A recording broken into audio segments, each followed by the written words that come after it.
सम्मानित फूल सिंह बरैया जी।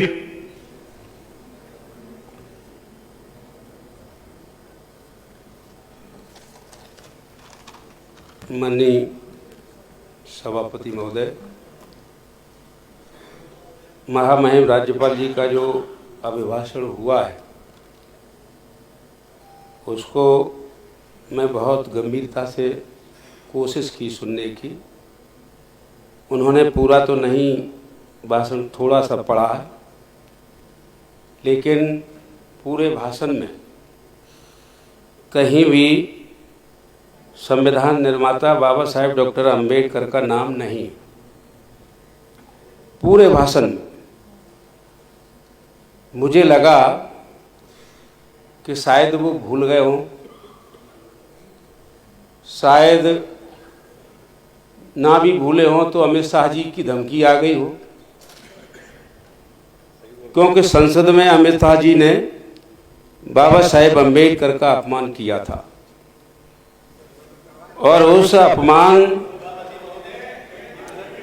राज्यपाल के अभिभाषण पे चर्चा हो रही है, उसके विषय से विषयांतर हो रहा है। ये गंभीर टिप्पणी है, इसको विलोपित कर देंगे।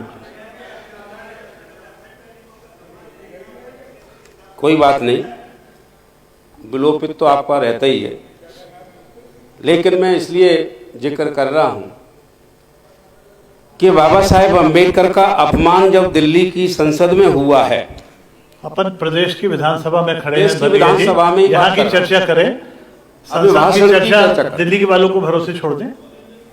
बाबा साहेब अंबेडकर का नाम न लेने का मतलब होता है कि अन्य पिछड़ा वर्ग,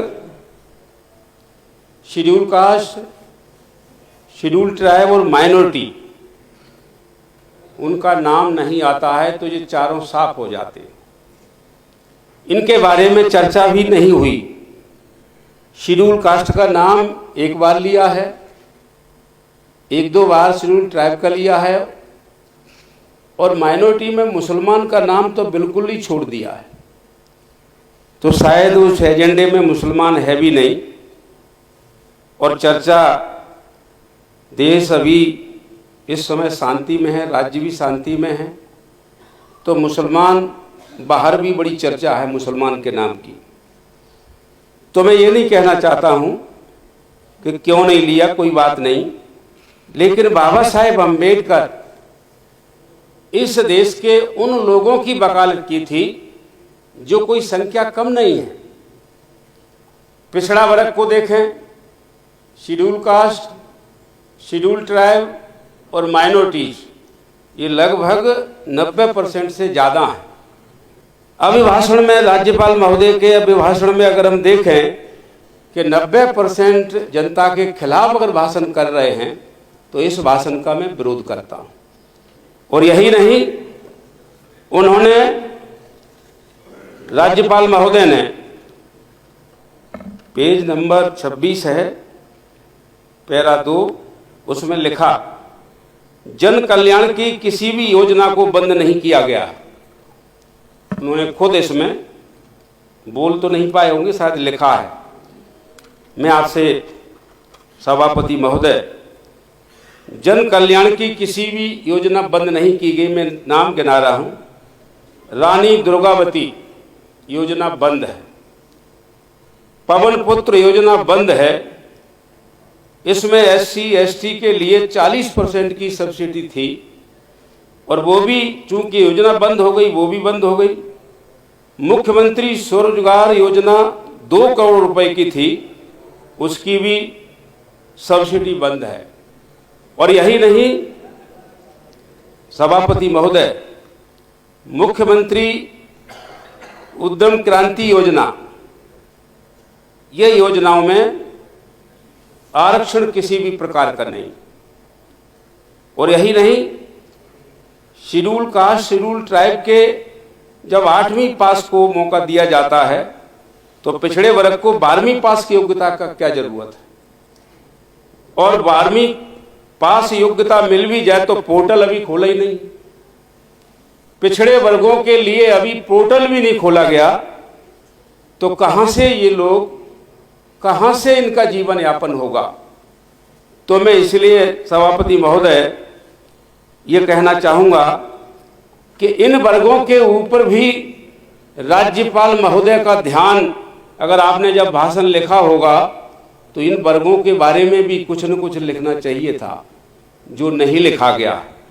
अभी ग्लोबल समिट हुआ, उसमें 30 लाख करोड़ के प्रस्ताव आए, लेकिन 30 लाख करोड़ के प्रस्ताव में सभापति महोदय SC, ST, OBC इनके लिए कोई भी प्रस्ताव उसमें कहीं भी दिखाई नहीं दे रहे हैं कि ये पैसा लगेगा इनमें, इसका भी विकास होगा, किसी दूसरे का होगा। और यही नहीं, संविधान में बाकायदे बाबा साहेब अम्बेडकर ने अपनी कलम से लिखा है, खुद लिखा कि जिसकी जितनी संख्या भारी उसकी उतनी हिस्सेदारी। लेकिन इसका भी राज्यपाल महोदय ने कोई जिक्र नहीं किया है। और यही नहीं, उन्होंने एक जगह पर लाडली लक्ष्मी बहना के बारे में भी कहा। सभापति महोदय, लाडली लक्ष्मी बहना का जो पैसा दिया जाता है, ये हेड कौन सा है, ये पैसा आता कहां से है? तो जब बजट के कुछ पॉइंट मैंने पढ़े, उसमें सारा का सारा बजट शेड्यूल कास्ट का, शेड्यूल ट्राइब का, माइनॉरिटी का, पिछड़े वर्गों का बजट ही खाली पड़ा है। और यही नहीं सभापति महोदय, ये सारा का सारा बजट यही नहीं बल्कि बच्चों के छात्रवृत्ति भी खाली पड़ी हैं।